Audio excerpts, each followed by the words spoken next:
যদি এই ঘটনার বিচার না হয়, যদি কাউকে গ্রেফতার না করেন, তাহলে আমরা কিন্তু যমুনা সচিবালয় ঘেরাও করব। আপনার দায়িত্ব ছিল যারা এই ঘটনার সাথে জড়িত, যারা নির্দেশ দিয়েছে চিহ্নিত করে তাদের বিচার করা, তাদেরকে গ্রেফতার করা।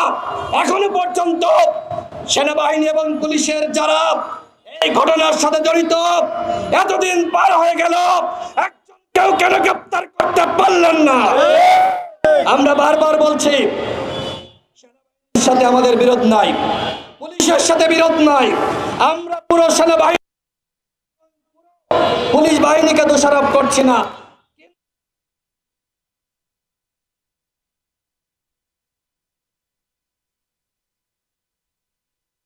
কি বলতে পারি না, এই ঘটনার দায় নিয়ে ওই খোদাবাদ চৌধুরী, যিনি প্রতিমন্ত্রী পদমর্যাদার স্বরাষ্ট্র মন্ত্রণালয়ে যিনি আসীন হয়েছেন, আমরা কি তার পদত্যাগ দাবি করতে পারি না?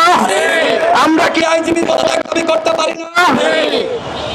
আমি যতদূর তথ্য পেয়েছি, আইজিপি খোদাবাদ চৌধুরী এবং স্বরাষ্ট্র উপদেষ্টা তারা জানতেন যে নুরুল আকমরের উপরে হামলা হচ্ছে, তারা জানতেন, তারপরেও তারা এই ঘটনা থামাতে যাননি। তার মানে তাদের কাছে যখন জিজ্ঞেস করা হয়েছে, তারা বলেছে ওকে সাইজ করে দাও। অর্থাৎ তাদের নির্দেশনায় নুরুল আকমরের উপর হামলা হয়েছে, সুতরাং আইজিপিকে পদত্যাগ করতে হবে, খোদাবাদ চৌধুরীকে পদত্যাগ করতে হবে, স্বরাষ্ট্র উপদেষ্টাকে দায় নিয়ে পদত্যাগ করতে হবে।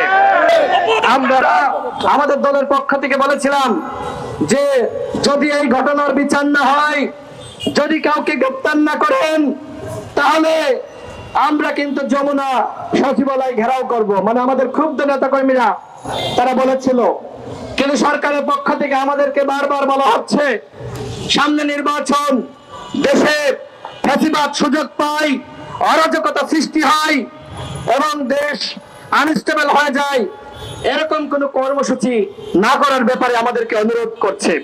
এখন বলেন, এই সরকারের অনুরোধ আমরা কত সময় রাখবো? আমার ভাই হাসপাতালের বিচারে কাটছে, আমার ভাইকে আইসিইউতে পাঠানো হয়েছে, আমাদেরকে বারবার বলা হচ্ছে আপনারা শান্ত থাকুন, শান্ত থাকুন। সরকার শুধুমাত্র এই যে দুঃখ প্রকাশ করে তারা ক্ষান্ত হয়ে পড়েছে। তারা বলছে বিদেশে চিকিৎসার জন্য পাঠাবে। স্বরাষ্ট্র বলতে চাই, নুরুল আকমরের উপর হামলা হয়েছে, এখনো পর্যন্ত দুঃখ প্রকাশ দেখি নাই, কোন সহমর্মিতা প্রকাশ করেন নাই। তার মানে আপনার নির্দেশনে এই ধরনের হামলা হয়েছে।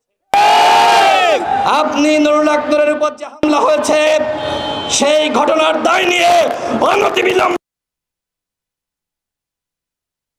নেতা কর্মীরা যদি সচিবালয় ঘেরাও করে আপনাকে টেনে হিঁচড়ে নামায়, এর দায় কিন্তু আমি নিব না। স্পষ্ট কথা, আমরা নিব না।